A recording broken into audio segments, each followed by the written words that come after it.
Welcome, everybody, to week 2 of This Week in the Future, brought to you by AI for All. I'm Tom Gause. Let's get right into it. So really big news this week. Anthropic announced Claude 2, and it does seem to rival ChatGPT. On test scores, it scores similarly. It exceeds in some places. It doesn't perform as well in other places. What Claude 2 does flex is 100,000 token context, which is pretty huge. ChatGPT's largest token option is 16K. I believe GPT-4 is 32K. That is a 3x improvement over OpenAI's largest token count. They also claim that Claude is safer due to its constitutional training approach. Essentially, what OpenAI does to tune their models, what Google does as well, RLHF, which is reinforcement learning with human feedback. RLHF is basically have your big data set, you train your model, but it's not very good yet. It doesn't really converse in the way you want it to yet, and it probably has some kinks you need to iron out. It's basically tuning the model over time and selecting better results. You get a whole bunch of people in a room and they talk to the model for months. You adjust the weights and you have a much better performing model. It works really well, and OpenAI is very good at it. ChatGPT is basically GPT-3 with this really expensive RLHF on top. Brought it from totally open source model that was like pretty good but not that good to something really, really good. Claude, instead of RLHF, I believe they have some RLHF, but they've developed this constitutional approach where the model kind of rates its own constitutionality. Constitutionality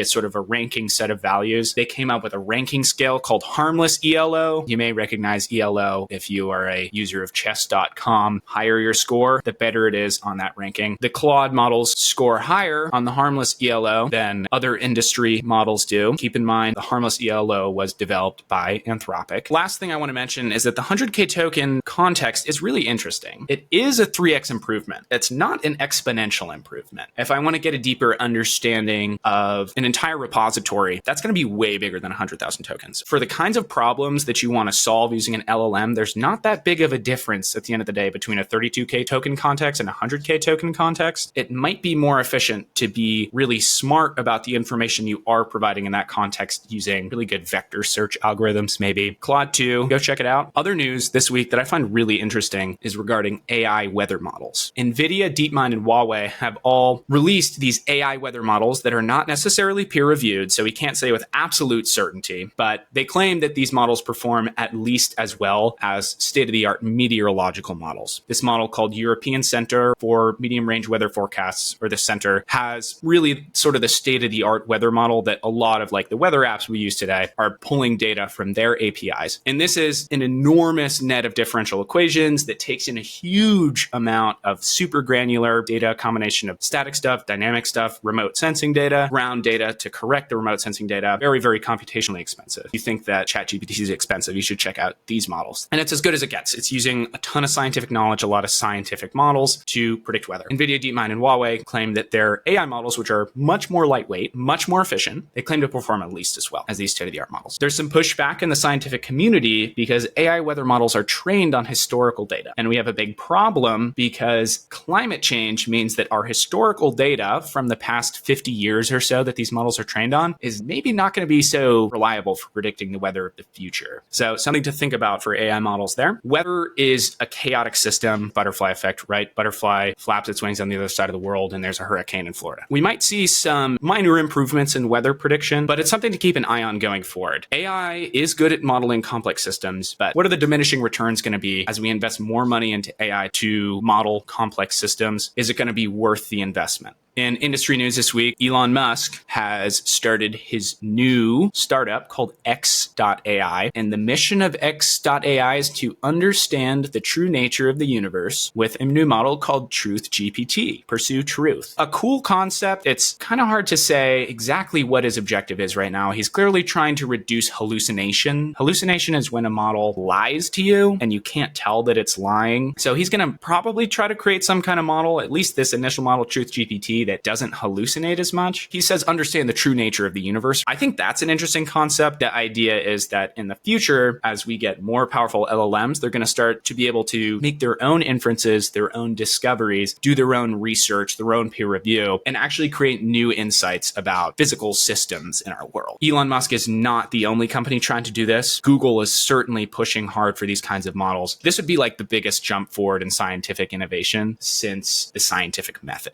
really. Elon Musk has a ton of money, and he's going to be able to attract really good researchers, and he's going to have a really powerful hardware basis for all this work. X.A is going to have a lot of resources, a lot of brain power. It'll be a company to keep eyes on. In other news, ChatGPT Code Interpreter dropped last week, but the world has had a little bit more time to play with it. ChatGPT Code Interpreter has memory and the ability to execute scripts in a number of languages, perform actions, and interact with files or data that you provide to the model. You can also do super cool data science stuff. I gave it a weather data set from 2020, and I asked for some insights, and that's all I did is I gave it the data, no more context, just fed it the data and said, give me like 5 insights. Give me some visuals as well. It did a pretty good job of following the data scientist paradigm, understand what's in the data, clean the data up, then target a few initial variables to get some good insights. So it looked at temperature, looked at precipitation. It made me a bunch of graphs. This is an early form tool. We're going to see way more powerful versions of this stuff in the future. More news this week. Teachers will be very sorry to hear that LLM detectors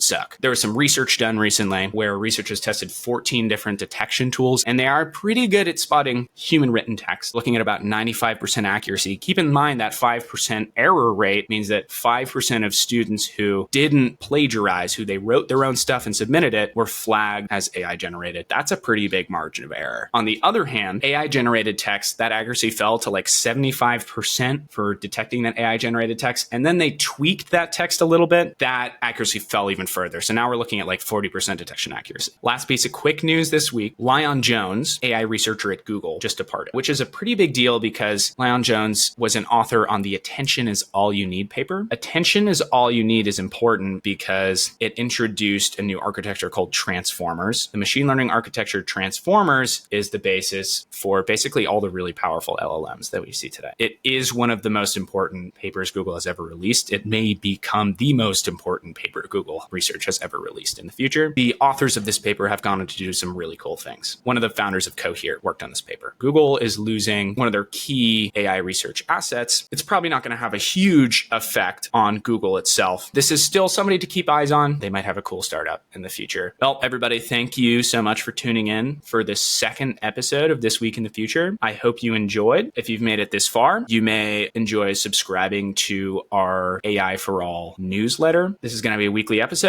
Tune in next week. Take it easy, y'all.